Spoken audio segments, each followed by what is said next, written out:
On va poursuivre avec une leçon de géographie. On était en train d'étudier le chapitre se loger, travailler, avoir des loisirs dans un espace touristique.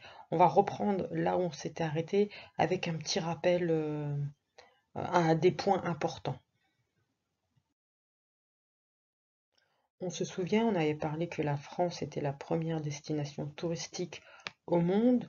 En observant cette carte avec la légende à côté, on a un très grand littoral avec beaucoup de plages, que ce soit dans la Manche, dans l'océan Atlantique ou en mer Méditerranée.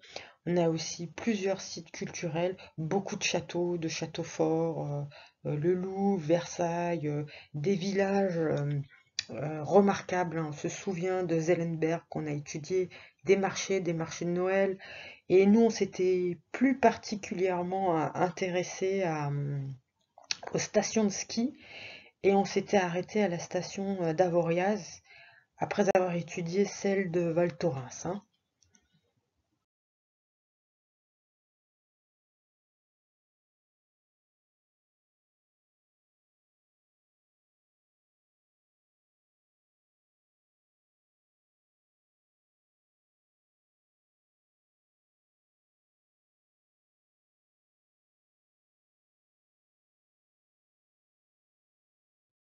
Alors, je vais te demander de lire ce texte, d'accord? C'est une interview. Et ensuite, on en reparle. Tu mets pause et à tout de suite. Je vais te poser quelques questions. Quelle est la profession de Jean? Je te laisse réfléchir, pause éventuellement. Il est guide de randonnée, mais aussi agriculteur. Que signifie promenade en raquette? À ton avis, est-ce que c'est des raquettes de tennis? C'est quoi? Ce sont des randonnées qui se font dans la neige. D'accord? Pourquoi? Quel est l'intérêt de se promener en raquette? Eh bien, cela permet de marcher dans la neige sans s'enfoncer. Tu as l'image qui est devant toi. Si tu regardes ce qu'ils ont au pied, ça s'appelle des raquettes. Autre question avant de parler de l'image qui vient d'apparaître à ton écran. Que signifie la phrase «Je suis un double actif»? Je te laisse réfléchir. Comme tout à l'heure, tu peux mettre pause. Et voici la réponse. Jean a deux métiers. Un en hiver et un autre en été. On se rappelle hein, que précédemment, il y avait aussi Benjamin qui avait aussi deux métiers. Alors maintenant, je vais te décrire le paysage, à moins que tu veuilles le faire. Je te laisse mettre pause et ensuite, on parle de cette description de ce paysage de montagne. Alors, au premier plan, nous voyons une prairie et un village, d'accord? Au second plan, on voit une forêt de feuillus. Au troisième plan, on distingue une forêt de conifères. Les conifères, c'est tout ce qui est sapin, d'accord? Qui sont tout au fond. Ensuite, en arrière-plan, tout au fond, il y a la roche nue, la neige et le ciel.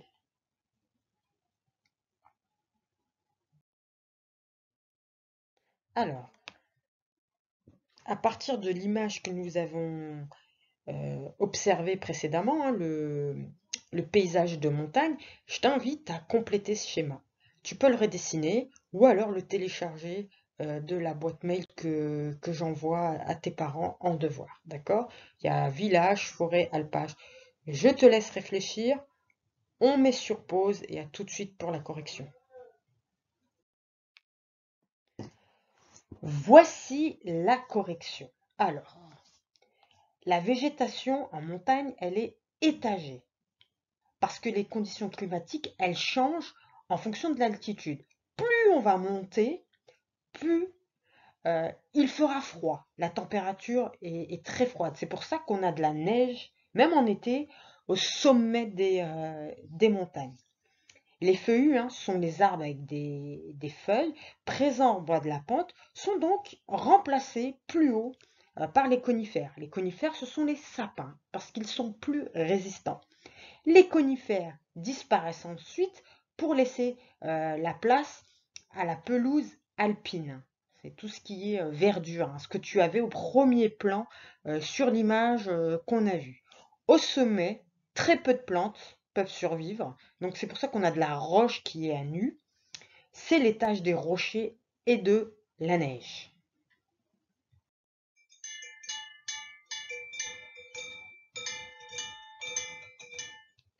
Alors ici, tu as un troupeau en transhumance. Qu'est-ce que c'est que la transhumance?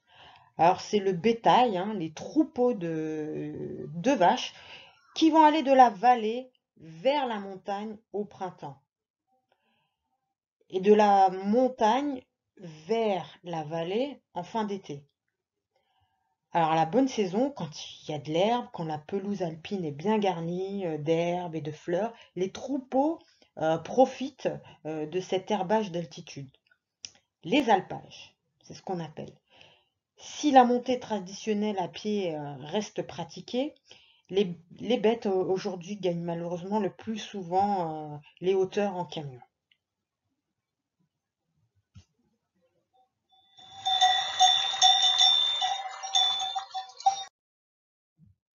Alors maintenant, je vais te demander d'observer ce document. Quel est ce type de document? Je te laisse réfléchir. Oui, c'est une publicité. Qu'est-ce que le reblochon?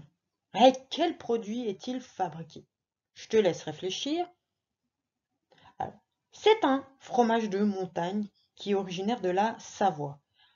Très prisé des touristes hein, et pas que. Hein. Il est fabriqué avec du lait de vache. C'est avec ce fromage qu'on réalise de la tartiflette.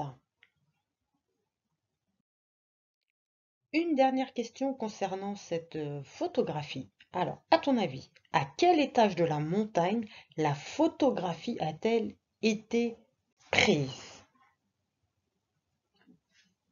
Tu te souviens? Quel étage? Est-ce que c'est la prairie? Est-ce que c'est le village? Est-ce que c'est la forêt feuillue? Qu'est-ce que c'est? Qu'est-ce que c'est? Est-ce que c'est l'alpage?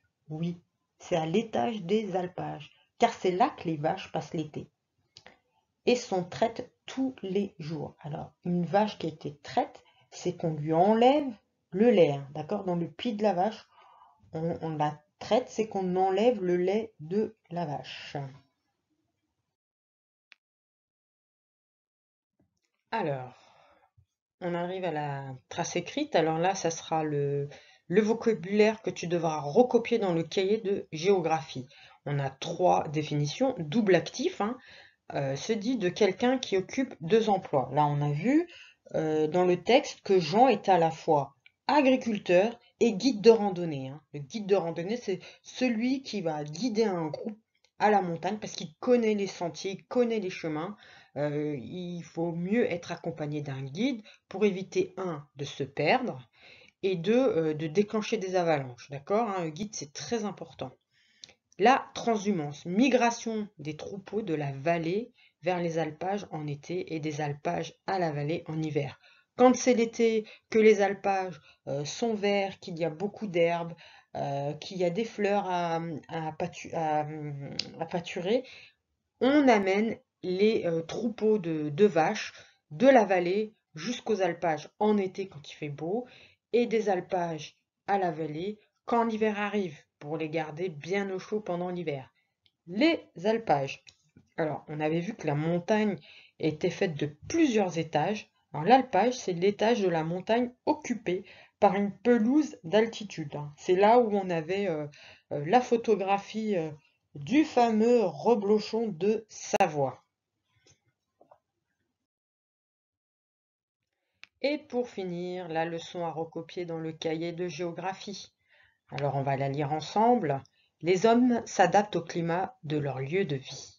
En montagne, plus l'altitude est élevée, plus il fait froid. Certaines plantes ne peuvent vivre que jusqu'à une certaine altitude. Un versant montagneux laisse donc apparaître des étages de végétation. Beaucoup de personnes ont une double activité. Ça leur permet de s'adapter au climat. Au début de l'été, les troupeaux quittent la vallée et gagnent les alpages. ils redescendent juste avant les grands froids, c'est la transhumance. Et voilà mes chers élèves, la leçon de géographie est terminée. À bientôt!